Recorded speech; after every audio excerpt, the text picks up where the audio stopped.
Irmãos, eu quero hoje refletir com você sobre Lucas capítulo 1, versos 46 a 55, que vai falar sobre um cântico. A Bíblia fala sobre cânticos no Natal. Quando chega o mês de dezembro, nós já começamos a ver toda uma atmosfera diferente na cidade, nas lojas, no comércio, trazendo muita música, muito cântico, muito louvor na época do Natal. Tivemos também até o show, da Gabriela Rocha, que foi uma bênção.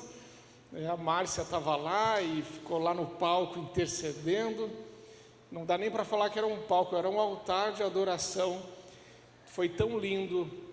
Os legendários também estavam lá trabalhando, foi uma bênção. Mas essa época é uma época onde a gente louva, canta muito, porque chegou o Natal. Mas isso é bíblico? Sim, isso é bíblico. Nós vamos ver no Evangelho de Lucas 4 canções, 4 cânticos de Natal. O primeiro deles, o Cântico de Maria, chamado Magnificat, que está dos versos 46 ao 55, nós vamos ver hoje. Mas depois do Cântico de Maria, tem o Cântico de Zacarias, chamado Benedictus, que está no capítulo 1 também, dos versos 67 até o 80, nós vamos encontrar um segundo cântico de Natal, que ele é feito por Zacarias. O terceiro cântico de Natal é o Cântico dos Anjos, em Lucas capítulo 2, verso 14, que é chamado Glória in excelsis Deo, glória a Deus nas alturas. E o último canto dos 4 que Lucas relata é o Cântico de Simeão, em Lucas 2, de 29 até o 32. Então, cantar no Natal é bíblico. O nascimento de Cristo, segundo o Evangelho de Lucas, capítulo 1 e 2, foi precedido ou foi celebrado com 4 cânticos: o de Maria, o de Zacarias, dos anjos e o de Simeão. Então, é bíblico, devemos cantar, devemos louvar a Deus em todo o tempo, sobretudo neste tempo. Lucas 1, de 46 a 55, então, o Cântico de Maria, mãe de Jesus. Então disse Maria: a minha alma engrandece ao Senhor, e o meu espírito se alegrou em Deus, meu Salvador, porque contemplou na humildade da sua serva, pois desde agora todas as gerações me considerarão bem-aventurada, porque o poderoso me fez grandes coisas, santo é o seu nome. A sua misericórdia vai de geração em geração sobre os que o temem.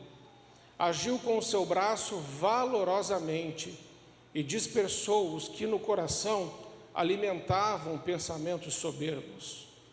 Derribou do seu trono os poderosos e exaltou os humildes. Encheu de bens os famintos e despediu vazios os ricos. Amparou a Israel, seu servo, a fim de lembrar-se da sua misericórdia, a favor de Abraão e de sua descendência, para sempre, como prometera aos nossos pais. Amém. O verso 46 do Cântico de Maria diz: disse então Maria: a minha alma engrandece ao Senhor. Ela começa cantando isso, cantando que a alma dela engrandece ao Senhor. E quando nós ouvimos isso, parece ser uma coisa tão fácil, parece ser tão simples, engrandecer a Deus com a nossa alma. Mas hoje nós vamos ver que engrandecer a Deus com a nossa alma pode ser mais difícil do que parece. Porque na nossa alma está a sede dos desejos, das emoções, das paixões.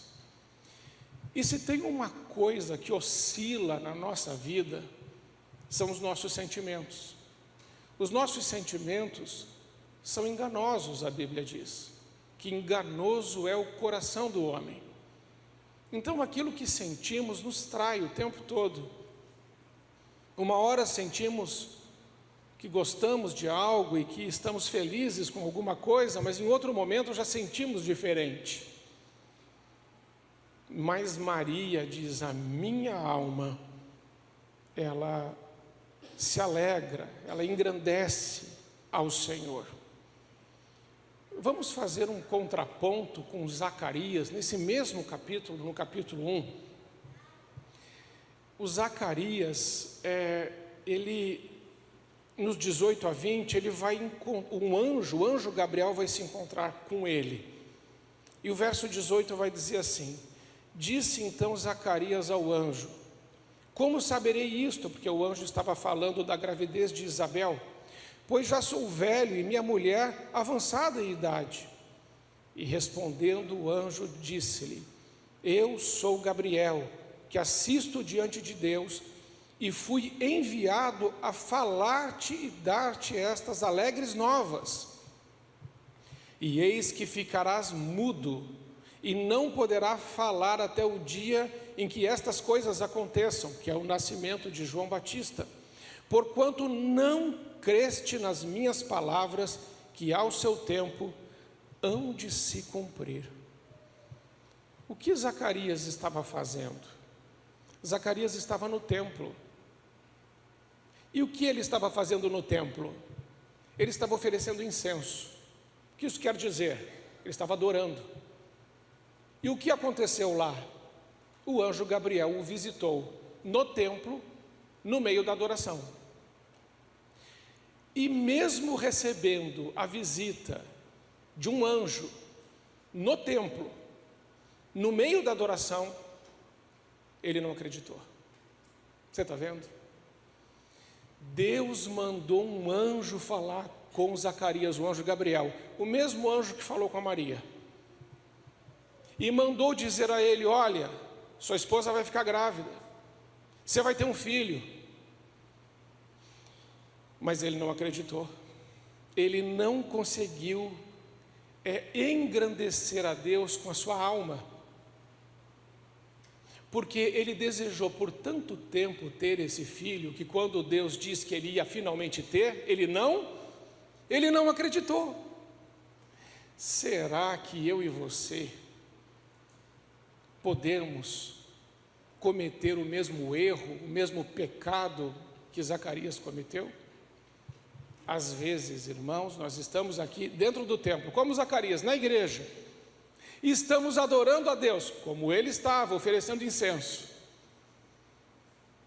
E um anjo, aqui não tem anjo falando, tem eu, mas eu estou pregando a palavra de Deus, e você está ouvindo a palavra de Deus, e talvez o Espírito Santo esteja falando aí no seu coração, talvez o Espírito Santo esteja falando com você, dizendo: olha, eu vou fazer uma coisa tremenda na sua vida, o impossível.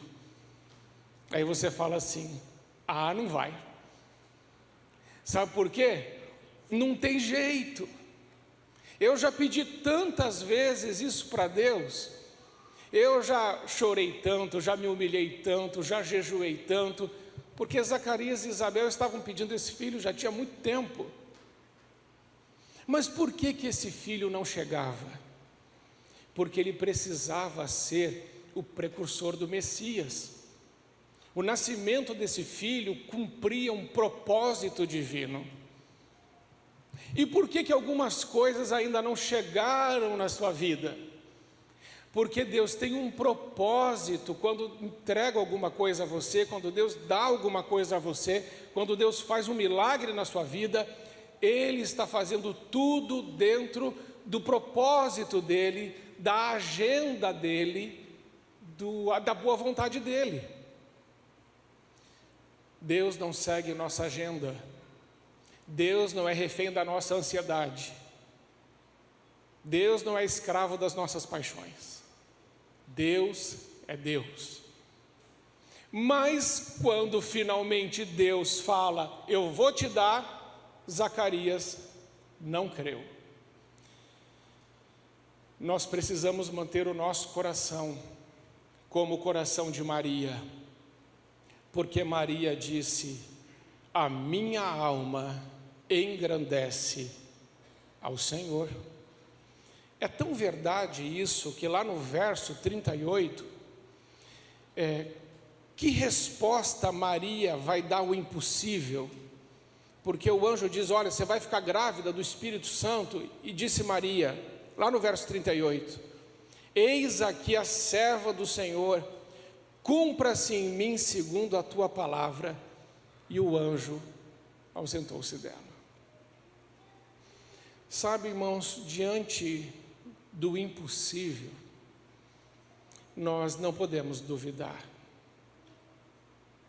Zacarias duvidou, e Deus deixou ele mudo para ele parar de falar o que não devia. Ficou mudo 9 meses, até João Batista nascer. Você já pensou, mulher, se isso acontece com seu marido? Tem algumas que falaram: uma boa, pastor, é uma boa. Ou você já pensou, marido, se isso acontece com a sua esposa?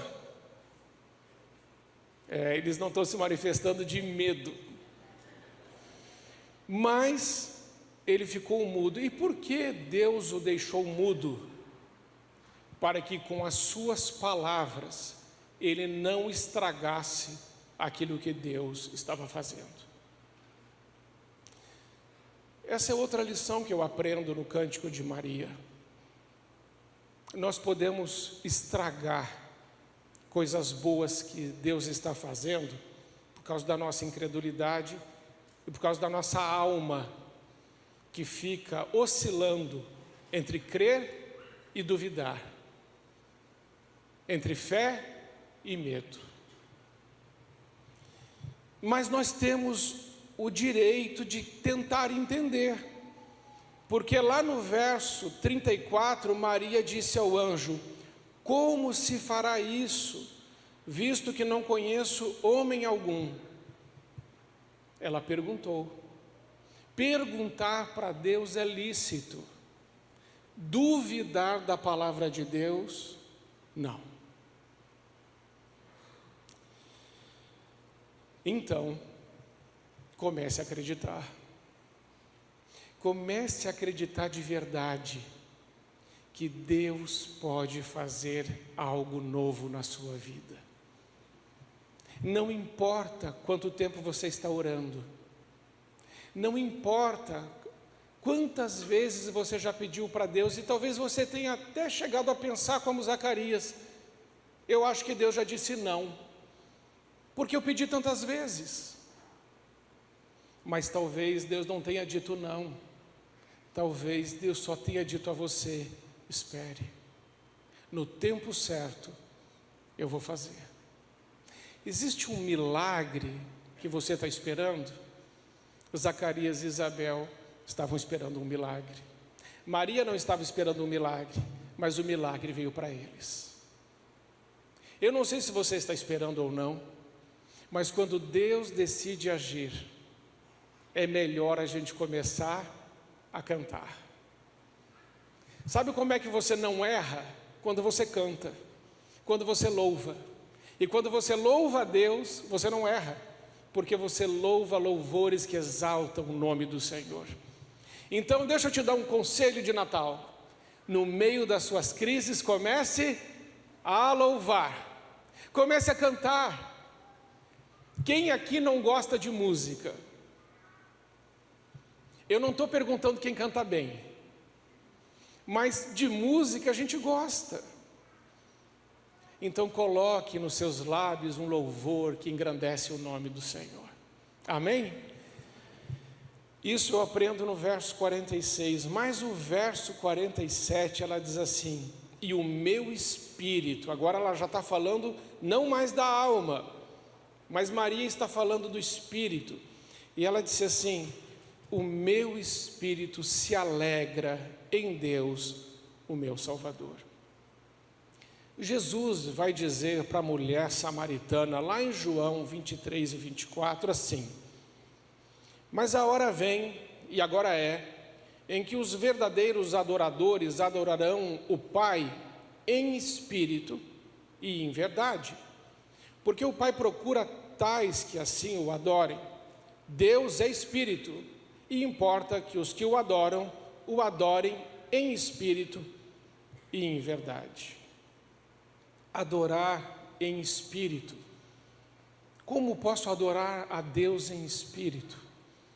Bom, Jesus tem uma conversa em João capítulo 3 com Nicodemos, e ele disse para Nicodemos: Nicodemos, se você não nascer de novo, você não entra no reino de Deus.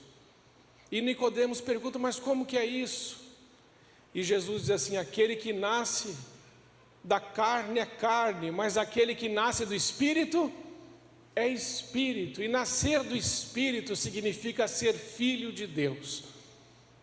Adorar a Deus em espírito, se alegrar em Deus em espírito, é reconhecê-lo como seu único e suficiente Senhor e Salvador. Isso é tão verdade que Maria diz assim: o meu espírito se alegra em Deus, meu Salvador. Porque não é possível adorar a Deus em espírito sem ter antes confessado Ele como seu único e suficiente Senhor e Salvador. E Maria está dizendo isso: em espírito eu me alegro naquele que me salvou. E se você ler todo o cântico de Maria com cuidado, você vai observar que esse cântico está encharcado com as escrituras sagradas. Esse cântico é totalmente bíblico e alinhado com toda a Santa Escritura. Maria não está adorando somente a Deus em espírito, mas ela está adorando a Deus em espírito e em verdade. O que é adorar em verdade? É adorar segundo a palavra de Deus, e não do jeito que a gente quer, mas segundo aquilo que Deus ensinou, como está lá em João 17, onde Jesus disse: Pai, santifica-os na verdade, a tua palavra é a verdade. Adorar a Deus em espírito e em verdade é adorar a Deus como o nosso Salvador, como o nosso Senhor, mas também adorá-lo não sendo ignorantes, mas conhecedores da santa palavra de Deus, adorando a Deus do jeito de Deus, para a glória de Deus, para o engrandecimento do nome de Deus. Maria está adorando nesse cântico a Deus em espírito, mas ela está adorando também em verdade. E a nossa adoração, irmãos, precisa ser essa, porque o Pai procura adoradores que o adorem em espírito e em verdade. Essa é a segunda lição que eu aprendo com o cântico de Maria. Uma alma e um espírito que estão alinhados na adoração. Não é somente adorar a Deus em espírito e conhecendo a Bíblia, mas é fazer que essa adoração coloque a nossa alma no lugar certo. Porque a nossa alma é rebelde, ela vai de um lado para o outro. Às vezes nós estamos no culto e os nossos pensamentos já vão para outro lugar, preocupações vêm, e situações difíceis às vezes vêm na nossa mente, e aí a nossa alma já começa a ficar turbada, preocupada, ansiosa, insegura, com medo, e a nossa adoração some. Mas quando adoramos a Deus em espírito e em verdade, a nossa alma se aquieta. E nós conseguimos então descansar num poder que é maior que o nosso, que é o poder do nosso Deus Todo-Poderoso, e só conseguimos descansar quando adoramos. Não basta saber que Deus é poderoso, não é suficiente saber que Deus faz milagres, é necessário adorá-lo, e Maria está adorando, louvando, Por isso a alma dela está em paz, o espírito dela está ligado em Deus, e a verdade que são as Escrituras é que dirigem os seus lábios para dizer para Deus aquilo que agrada a Deus. Porque Tiago disse: pedis e não recebeis, porque pedis mal, para gastar em vossos próprios deleites, em vossos próprios desejos. Existem coisas que nós falamos que não são boas, que são coisas que Deus não queria nem ouvir. Tiago diz: olha, vocês estão falando mal quando falam essas coisas do coração de vocês. Deveriam falar as coisas de acordo com as Escrituras, e aí assim pedir e recebereis, porque está alinhado com a santa palavra de Deus, de forma que o nosso desejo é o mesmo desejo de Deus, e o nosso querer é o mesmo querer de Deus. Então o amor que está no coração de Deus começa a ser derramado no nosso coração, e a paz que está em Deus desce para o nosso coração, e a nossa alma encontra paz, sossego, descanso. Amém? Mas o verso 47 ainda ensina, ela cantando nos ensina, que o espírito dela se alegra em Deus. Ela diz: meu Salvador. Que coisa tremenda! Ela está dizendo aqui a verdade bíblica que todos nós, Salmo 51:5, eis que em iniquidade fui formado, e em pecado me concebeu a minha mãe.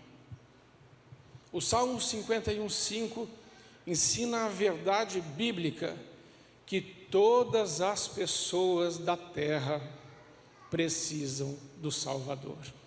Assim como Maria diz: Ele é meu Salvador.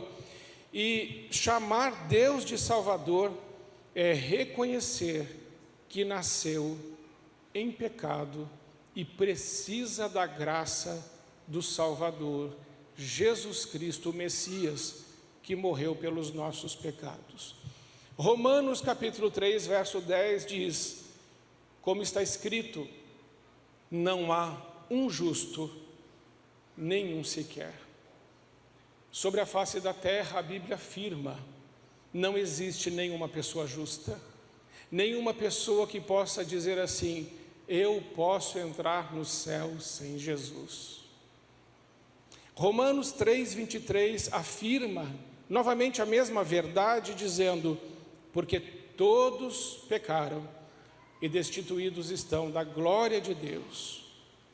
E ainda Romanos 5:12 diz: portanto, como por um homem entrou o pecado no mundo, e pelo pecado a morte, assim também a morte passou para todos os homens, por isso que todos pecaram. É por isso que Romanos 6:23 vai dizer que o salário do pecado é a morte. Mas Maria está dizendo, neste cântico: a morte foi vencida. Eu tenho um Salvador, eu tenho Jesus Cristo, o meu Senhor, o meu Deus, o meu Salvador. Sabe, irmãos, essa verdade é tão tremenda, porque a nossa vida aqui é tão passageira, é tão efêmera, tudo que estamos vivendo aqui, que consideramos às vezes tão importante, coisas importantes, diante da morte, coisas que você considera importante, não serão mais importantes. Quando nós vamos, eu já fui visitar várias pessoas no leito de hospital, e pessoas à beira da morte, perto da morte, as prioridades delas são completamente diferentes das nossas. Porque na iminência da morte, nós valorizamos o que de fato é importante. E sabe o que de fato é importante? Pessoas. Pessoas importam. Esse Salvador Jesus, Ele morreu para nos dar a vida, e a vida eterna. E Ele morreu por pessoas. Jesus não morreu naquela cruz para que a gente pudesse ter algumas coisas que a gente pede para Ele. Você sabe o que você pede, eu sei o que eu peço, mas aquela cruz não foi para fazer os nossos desejos satisfeitos.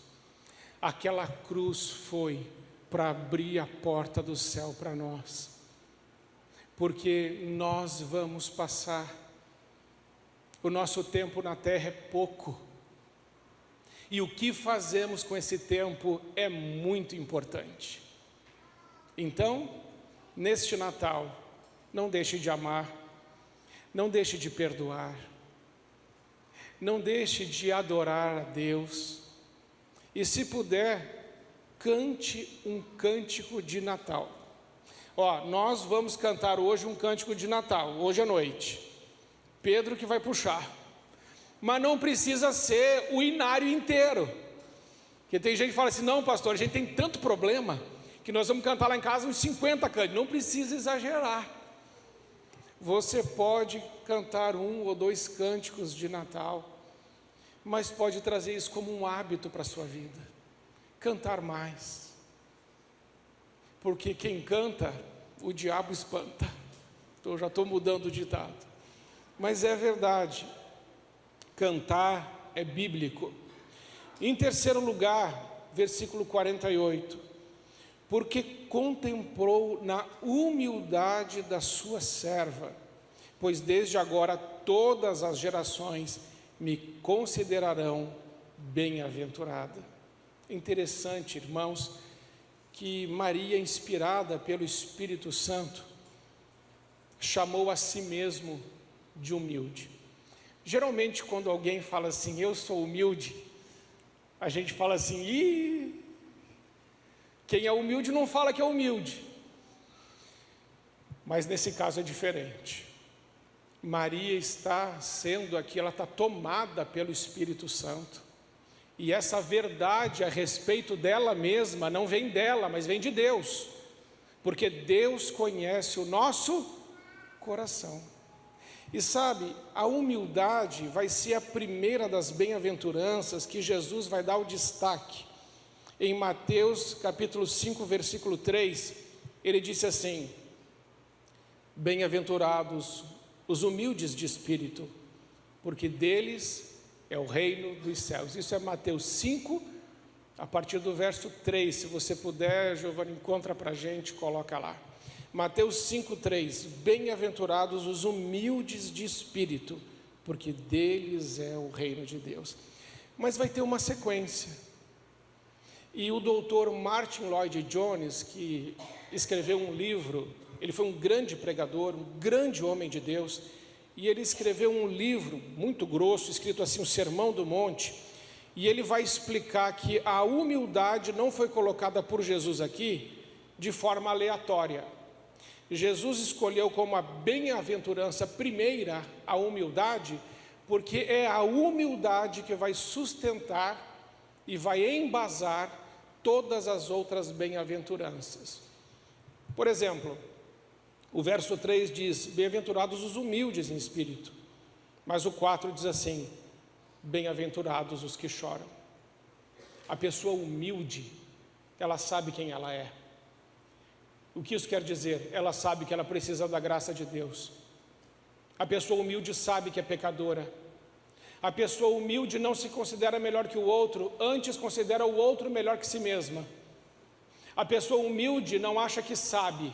A pessoa humilde tem um coração ensinável e está sempre pronta a obedecer e a aprender.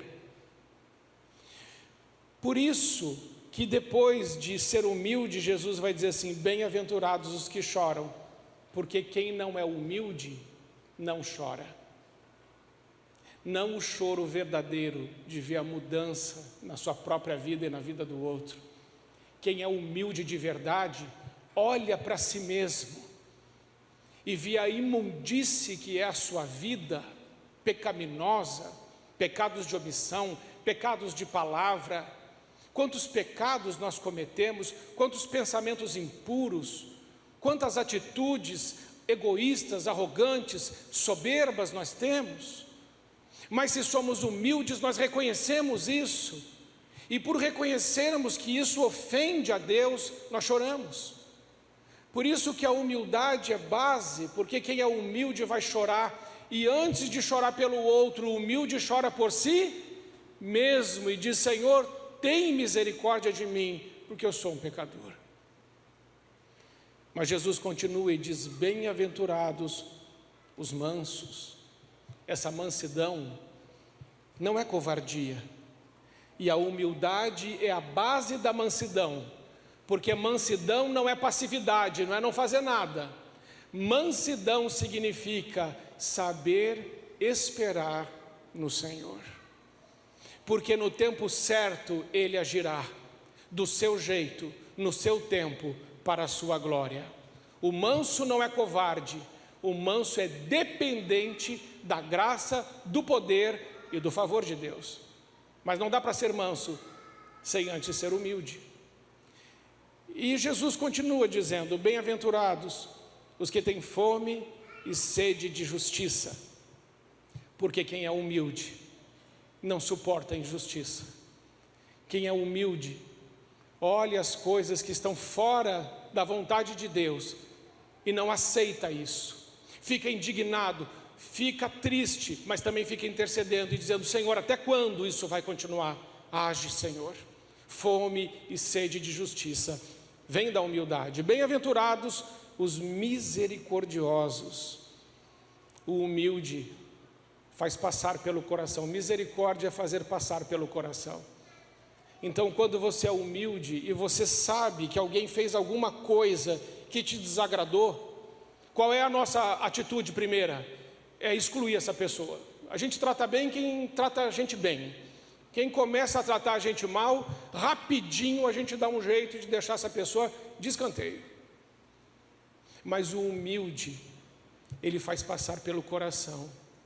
Ele é misericordioso. Ele tem compaixão. E somente a compaixão pode gerar aproximação. Sem compaixão, a gente não se aproxima. Por isso, quem não é humilde não pode ser misericordioso. Bem-aventurados os limpos de coração, porque verão a Deus. É claro que isso se cumpriu na vida de Maria. É claro, porque ela foi humilde, Deus a escolheu e ela viu a Deus. E mais que isso, Deus a escolheu como uma bem-aventurada para trazer Jesus Cristo ao mundo. Bem-aventurados os pacificadores, porque serão chamados filhos de Deus. É tremendo, irmãos. Jesus naquela cruz, dizendo: Pai, perdoa-lhes, eles não sabem o que fazem. Nessa hora, os soldados romanos disseram: verdadeiramente, este é o Filho de Deus. Você viu o que está escrito? Bem-aventurados os pacificadores, porque serão chamados filhos de Deus. Naquela hora que os soldados estavam machucando Jesus, furando o lado de Jesus, e Jesus estava sofrendo na cruz, ele disse assim: Pai, perdoa-lhes. Olha a paz que Cristo traz, o perdão que Ele traz. Naquela hora os soldados falaram: é filho de Deus, porque é um pacificador. Sem humildade nunca seremos pacificadores. E por último, bem-aventurados os perseguidos por causa da justiça, porque deles é o reino dos céus. Então, irmãos, esse verso 48, porque contemplou a humildade da sua serva, dentro desta palavra, humildade da sua serva, estão todas as bem-aventuranças. E se Maria pôde ser uma mulher dessa envergadura espiritual, nós podemos também. Nós podemos também. Que Deus nos ajude a sermos humildes, para que possamos ser chamados bem-aventurados como filhos de Deus. Mas ela continua, o verso continua, 49, e diz: porque o poderoso me fez grandes coisas, e santo é o seu nome.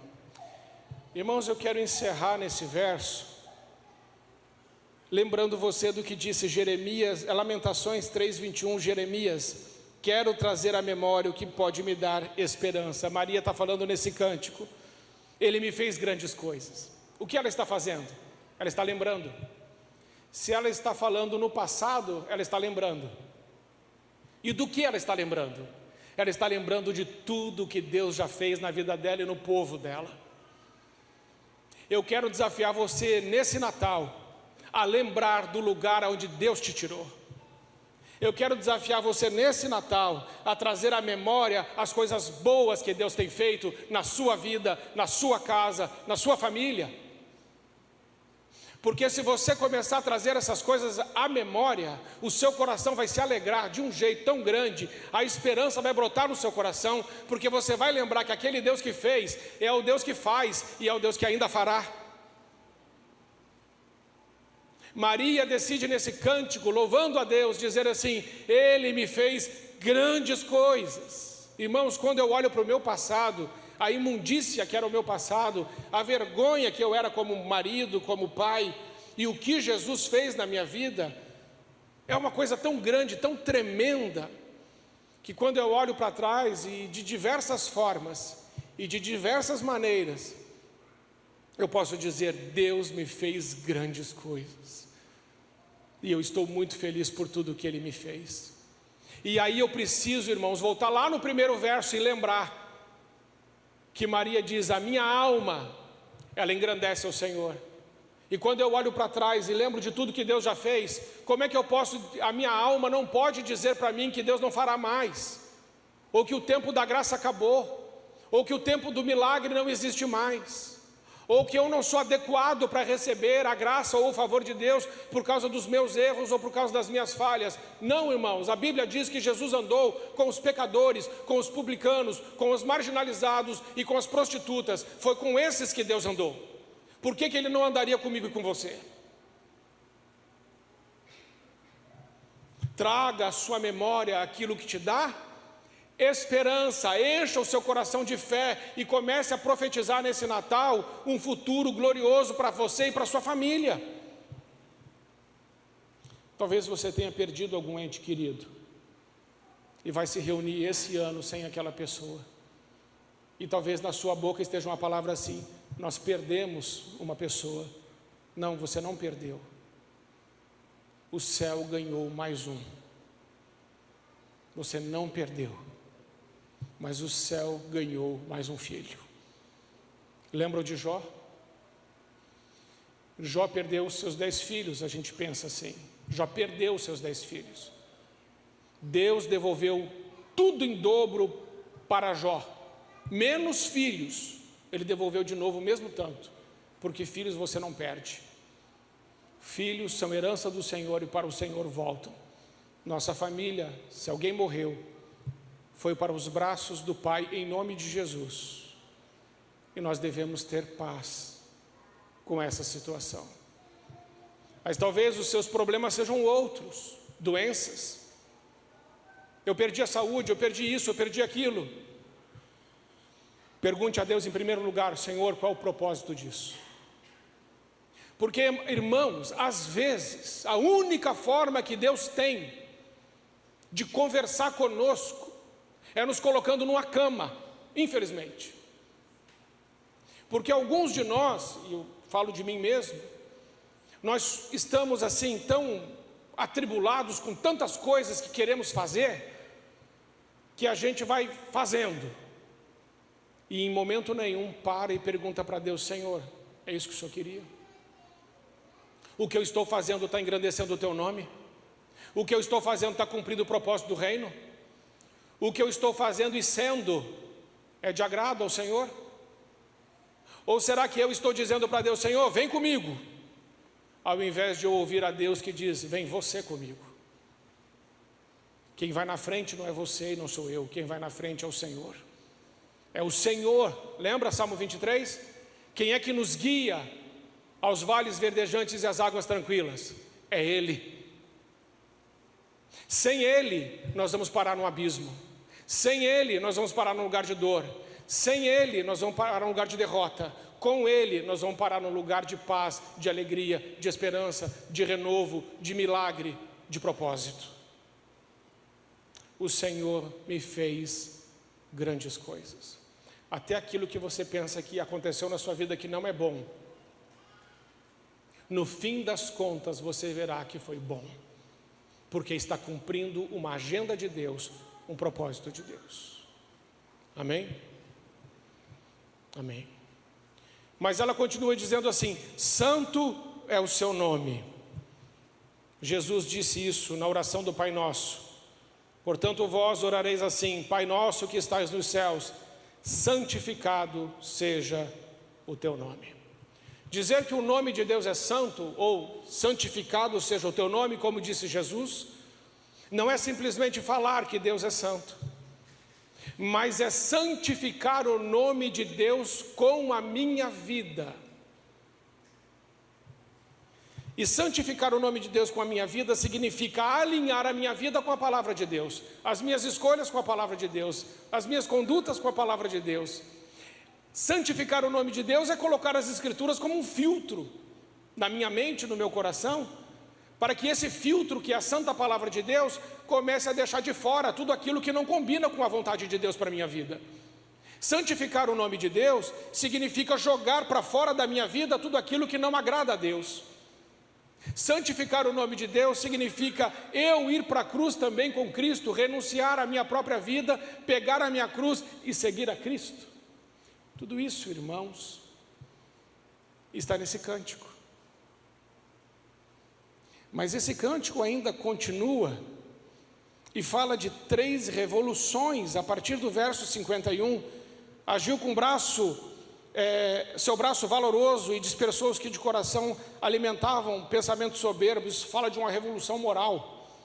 52, derrubou do trono os poderosos e exaltou os humildes. Isso aqui fala de uma revolução política. Encheu de bens os famintos e despediu os ricos vazios. Fala de uma revolução social. Amparou Israel, o seu servo, a fim de lembrar-se da sua misericórdia. Fala de um Deus de gerações, que cumpre propósito nessa terra. Esse cântico fala de tanta coisa, mas esse cântico é o cântico de Maria. Mas e o nosso? O de Maria é lindo, o de Zacarias é lindo, o dos anjos é lindo, e o de Simeão é igualmente lindo. Mas será que o nosso Senhor, Ele espera receber cânticos somente de Maria? Somente de Zacarias? Ou dos anjos? Ou de Simeão? Ou será que o nosso Senhor não espera ouvir dos nossos lábios um cântico que o engrandeça, que o exalte, que o honre, que o glorifique? A minha oração é que você possa dar ao Senhor um cântico que agrade o seu coração. Que você talvez possa abrir a sua Bíblia e talvez você diga assim: pastor, foi uma ótima ideia sua, mas eu não sei nem por onde começar. Eu vou te dar uma direção então. Abra a Bíblia nos Salmos e retire dos Salmos, vai folheando os Salmos e vai pegando versículos que te chamam a atenção. E de vários salmos você pode fazer um cântico. E esse cântico é o teu. E ele está todo embasado na palavra do Senhor. Ele é todo inspirado nas Escrituras. Mas foi você que fez. Ele é personalizado seu. E ele é para a glória de Deus. Ele é para a honra de Deus. Ele é para a exaltação do Senhor. Foi assim que eu fiz na série Heranças do Passado, que eu vou voltar a pregar em fevereiro, uma oração abençoando os meus filhos. Uma oração que foi toda tirada das Escrituras. E tudo que está escrito naquela oração tem acontecido na vida dos meus filhos, tem acontecido na nossa vida como família, porque aquela oração não são minhas palavras, mas são as palavras de Deus. Desafio você: cante a palavra, ore a palavra, creia na palavra e você exaltará o nome do nosso Senhor. Certamente isso, irmãos, será um bom presente de Natal para o aniversariante. Um cântico de Natal, de presente ao nosso glorioso Salvador, Jesus Cristo, o nosso Senhor. Amém? Vamos ficar em pé.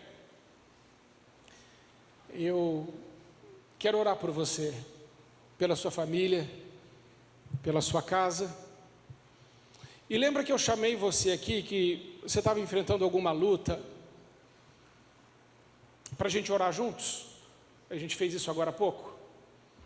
Aquilo ali foi para tratar a sua alma, para você ficar menos refém do que está na sua alma.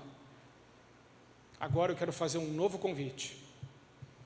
E o convite é: vamos deixar os nossos lugares, vocês que quiserem, e vamos dizer para o Senhor tudo o que pode acontecer em nossas vidas e família em 2024. Vamos profetizar segundo a palavra de Deus, a própria bondade e graça de Deus sobre nossa vida e família para 2024. O que você acha disso?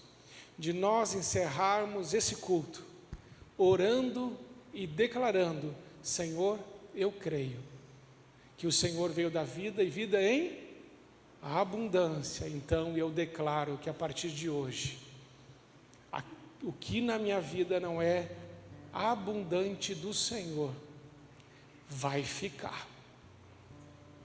Isaías 53, Jesus, está escrito sobre Jesus que ele levou sobre ele nossas enfermidades. Isso é verdade? É verdade. Mas talvez haja uma doença na sua casa e família. E eu não estou dizendo que Deus vai tirar imediatamente, porque até nisso há propósito. Mas eu estou dizendo que nós podemos orar e dizer a Deus: Senhor, o Senhor disse que levou sobre si nossas enfermidades, sejam físicas, sejam emocionais, sejam espirituais. O Senhor disse que levou. Eu creio na tua palavra e eu rejeito essa enfermidade em nome de Jesus. E se tem alguma coisa que eu preciso aprender, ensina-me, Senhor, para que isso passe logo e eu possa desfrutar de saúde integral na minha vida em nome de Jesus. Mas talvez ainda haja na sua casa e família relacionamentos que foram rompidos, brigas, palavras que você falou, não deveria ter falado, magoou sem querer ou magoou quando estava com raiva, e disse alguma coisa até para o seu cônjuge, ou para filhos, ou pessoas que estão próximos, que via de regra machucamos quem está mais próximo. E talvez agora seja a hora de você abrir a sua boca para dizer assim: eu abençoo essas pessoas e peço perdão pelas minhas palavras e retiro as palavras ruins e lanço boas palavras sobre a vida dessa pessoa em nome de Jesus. Amém? Não sei como é que está o seu trabalho, sua vida financeira, mas eu sei que Deus é poderoso para nos ajudar em tudo. Você quer fazer essa oração? Se você está com a sua família e você é chefe de família e está aqui hoje, convite para você: pegue sua família, traga ela para o altar e fala: vamos orar juntos, porque Deus vai fazer grandes coisas. Venha com alegria, deixe o seu lugar. Venham vocês primeiros, que são os chefes de família, com as famílias. Mas pastor, eu não sou chefe de família. Mas vai ser, pode vir também em nome de Jesus. Se é solteiro, vai casar. Se é solteira, vai casar com um varão abençoado. Até isso eu esqueci de falar. Pastor, eu sou solteiro, estou encalhado. Vai desencalhar, mas vai desencalhar certo, orando, pedindo a Deus um cônjuge maravilhoso, abençoado, cheio do Espírito Santo, para viver uma vida gloriosa. Então vamos chegar bem para frente, porque aí todo mundo veio, né? Claro que todo mundo ia vir, mas vamos chegar bem para frente para a gente orar juntos essa oração para o Senhor. E olha, enquanto o louvor vai tocando, você vai fazendo do seu jeito, com a sua família, com quem está junto com você. Pastor, eu não vim com a minha família. Ora pela sua família, abençoa. É um tempo maravilhoso. Eu não estou com toda a minha família aqui. A minha filha está voltando ainda dos Estados Unidos, vai chegar no dia 31. Mas eu também vou orar por ela agora. E você pode fazer essas orações agora em nome de Jesus, tá? Deixa Deus dirigir você. Ora aí, inspirado pelo Espírito Santo. Profetiza sobre sua família, sobre o seu futuro, porque Deus está te ouvindo agora em nome de Jesus. Irmãos, nós vamos agora uma oração para profetizar, mas eu quero que você repita comigo essa oração sobre sua vida, sua casa, sobre sua família, sobre tudo com que você se relaciona. Diga assim: eu sei que o Senhor é a minha força, meu escudo, meu refúgio, minha torre forte, meu libertador, meu amigo, meu Pai e o meu Deus. Eu profetizo que o Senhor, que é a luz do mundo, Ele ilumina a minha vida. Ele que venceu a morte, Ele me dá vida e vida em abundância. O Senhor humilhou o diabo publicamente e me fez mais que vencedor. Eu profetizo que eu tudo posso em Deus que me fortalece. O Senhor me ama e os planos do Senhor não podem ser impedidos sobre a minha vida, sobre minha casa, sobre minha família. Eu declaro 2024, em nome de Jesus, vai ser o melhor ano da minha vida, porque eu consagro ao Senhor os meus planos futuros, a minha família, os meus sonhos, os meus projetos. Eu sei que eu verei a glória do Senhor sobre a minha vida. Eu afirmo isso com convicção, pois tudo é possível àquele que crê. Eu creio em Ti, Jesus, e eu sei que Tu podes fazer todas essas coisas e fazer ainda mais do que eu penso e do que eu peço, em nome de Jesus. Amém. Amém. Eu creio de verdade, gente, que 2024 vai ser o melhor ano da nossa vida. Eu creio nisso. Sabe por quê? Deus tem sempre o melhor para os seus filhos. Se você que é pai estivesse na frente dos seus filhos, o que você diria para eles? Meu filho está sendo bom, mas vai ser melhor. E se seus filhos estivessem com medo, o que você diria? Fica tranquilo, o pai está com você, a mãe está com você. Nós nunca vamos deixar você. Esse é o Deus que te ama. Você pode ouvir essas palavras nos seus ouvidos, porque elas são verdadeiras. Ele nunca vai te deixar. Ele nunca vai te abandonar. Feliz Natal. Que Deus te abençoe poderosamente, ricamente, e que todos os sonhos de Deus se cumpram na sua vida, em nome de Jesus. Amém. Amém.